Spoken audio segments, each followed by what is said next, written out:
Muy buenos días, Luisa. Gracias por la invitación y a sus órdenes. Muy amable. Escuchaba usted un poco el sentir de la ciudadanía respecto de la preocupación que existe a propósito de aquello que se está planificando, la focalización de subsidios a los combustibles.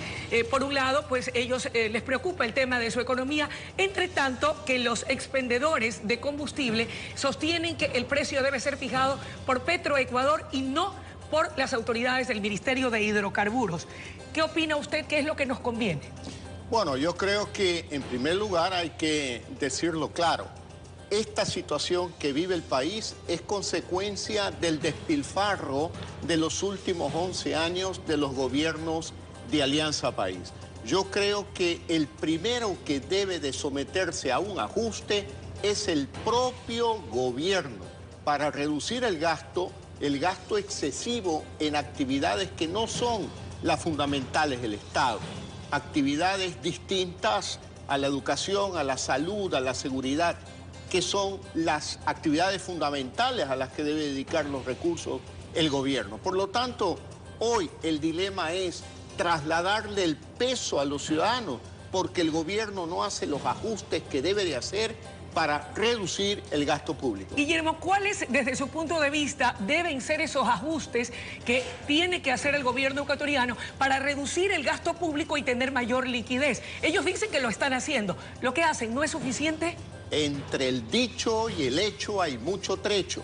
Yo creo que el esfuerzo que están haciendo en reducir los gastos de inversión del Ecuador deben de trasladarlo a los gastos de operación, es decir, el exceso de funcionarios públicos, el exceso de empleados públicos, el exceso de instituciones públicas, que básicamente lo que hace es trasladar el costo de todo ese Estado gigante, excesivamente grande, ¿a quién?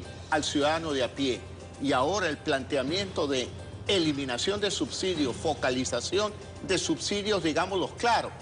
Se trata de incrementar el precio de los combustibles, cuando quien debe de realizar ese ajuste es el Estado, para el gobierno evitar, cortar el despilfarro que tienen en este momento. No obstante, algunos analistas y expertos en el tema dicen que el tema de la eliminación de subsidios es algo que debió hacerse hace mucho tiempo atrás, incluso antes de los 10 años de gobierno del señor Correa. Veo que usted no es partidario de trasladar ese costo a la gente. Mire, yo lo que creo es que el gasto público, que representaba cerca de un 24% del tamaño de la economía en el 2006, hoy supera el 40% del tamaño de la economía. Lo que queda claro que quien creció en gastos en los últimos 11 años ha sido el gobierno. Por lo tanto, el gobierno hoy tiene que tener la entereza para ajustar los gastos del gobierno y no trasladar el peso del ajuste a los ciudadanos. ¿Quiere decir que si Guillermo Lasso estuviera gobernando, usted no aplicaría una medida de ese tipo? Nosotros hubiéramos aplicado otro tipo de medidas. ¿Como por ejemplo? Por ejemplo, una reforma integral del sistema tributario del Ecuador para verdaderamente estimular la inversión, abrir la economía al mundo, llevar procesos de concesión de muchos servicios públicos como energía eléctrica, como el sistema de telecomunicaciones del Ecuador. El Ecuador es un país rico, tiene muchos activos, el gobierno tiene muchos activos muy mal gestionados, muy mal administrados. Por eso llegan al extremo de este tipo de medidas que están sugiriendo ya. Ahora, otro de los temas económicos de coyuntura es la aprobación por parte de la Asamblea Nacional de la Ley de Fomento Productivo, con lo cual se ha dicho, se busca reactivar la economía. ¿Es suficiente? ¿Cuál es su opinión respecto de esta ley? ¿Cuáles son sus ventajas y sus desventajas? Bueno, yo creo que sin duda alguna la ley tiene ventajas. Para explicarlo mejor, la divido en tres partes. Hay una parte que tiene que ver con incentivos tributarios. Desde nuestro punto de vista debió llevarse a cabo una reforma tributaria integral. No lo hicieron así, pero sin duda la ley ayuda a la reactivación del sector productivo. Bien. Un segundo aspecto que tiene que ver es lo relacionado con otro tipo de actividades y estímulos para el sector productivo.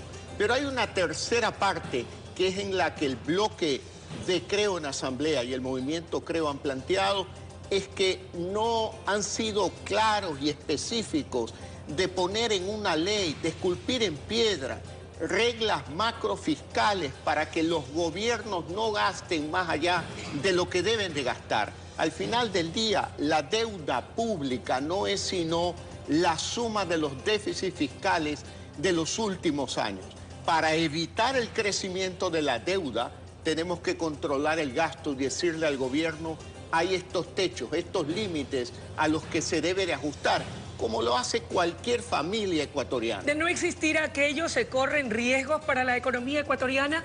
Sin duda alguna, porque mire, pregúntele a un padre de familia. El padre de familia y la madre de familia saben que tienen que ajustarse a un nivel de ingresos, que una parte de los ingresos es para la alimentación, para la educación de los hijos, para la salud.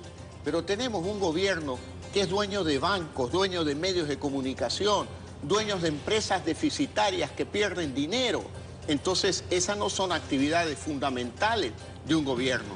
Guillermo, sin embargo, la ley de fomento productiva está aprobada, todo apunta a indicar que el tema de subsidios va porque va. En este segundo punto, y ya que todo apunta a indicar que es una decisión tomada e irreversible, ¿cómo la plantearía o la implementaría usted? ¿Qué sugeriría en virtud de que las cosas así están dadas a fin de que tenga el menor impacto en la economía de los ecuatorianos? Yo creo que si el gobierno está decidido a tomar una medida tan dura como esa, debería aprovechar para modernizar el sistema de fijación de precios de los combustibles a efectos de no solamente arreglar un problema de ellos hoy, sino dejar solucionado un problema estructural del Ecuador a largo plazo. Hablemos de otros temas. La prensa destaca entre sus titulares, jueza del Consejo Nacional de la Judicatura impuso medidas cautelares a Fernando Alvarado, investigado por delito de peculado. ¿Qué comentario le merece el trabajo que está realizando la justicia, que de acuerdo al gobierno del presidente Moreno se ha reinaugurado en el país? ¿Usted qué opina? Bueno, yo creo que es un poco grandilocuente la declaración de que se ha reinaugurado la justicia en el Ecuador. Eso recuerde usted que lo dicen todos los gobiernos apenas llegan, cuando en la realidad, en una democracia liberal, la justicia es independiente del Ejecutivo, la justicia es independiente del Poder Legislativo, los jueces deben de adoptar decisiones de manera libre e independiente del Poder Ejecutivo. Por lo tanto, yo no creo en esa declaración grandilocuente. Con respecto al caso específico, yo diría, bueno, le llegó la hora a quienes abusaron del poder en su momento. Y es una buena lección para muchos funcionarios públicos, aún de este gobierno, que comprendan bien que la justicia algunas veces tarda, pero siempre llega. El Consejo Nacional Electoral Transitorio, ¿confía usted en el trabajo que va a desarrollar en los próximos 60 días a fin de que pueda dejar trazado, expedito el camino para elecciones seccionales y, por qué no, a futuro las presidenciales? En 60 días es muy poco tiempo, en primer lugar. Y en segundo lugar, a mí me han desconcertado las declaraciones del presidente del Consejo Nacional Electoral Transitorio cuando al referirse al proceso electoral del 2 de abril del 2017, dijo que bueno, como las cosas están marchando bien a criterio de él en el Ecuador, pues no hay que actuar con criterio inquisitorio para revisar ese proceso electoral que según él estuvo lleno de fallas o generó mucha falta de credibilidad y confianza. Consecuentemente debe investigarse, pero ¿cree por usted? supuesto, porque esto es igual a decir, mire, ya asaltaron al banco, se robaron el dinero, no importa, lo están utilizando bien, ¿para qué vamos a investigar? Eso en un país institucional no cabe, no cabe. Esas son declaraciones que son producto de la improvisación y de la transitoriedad de funcionarios que en 60 días realmente no van a poder llevar a cabo una tarea importante. ¿Ustedes irán con candidatos propios a las elecciones seccionales en todas las provincias del país o habrán alianzas? En todas las provincias del país, con candidatos propios, la mayoría, y en algunos casos con alianzas. Guayaquil y Guayas, ¿quiénes serán el candidato a la alcaldía de Guayaquil y quién a prefecto?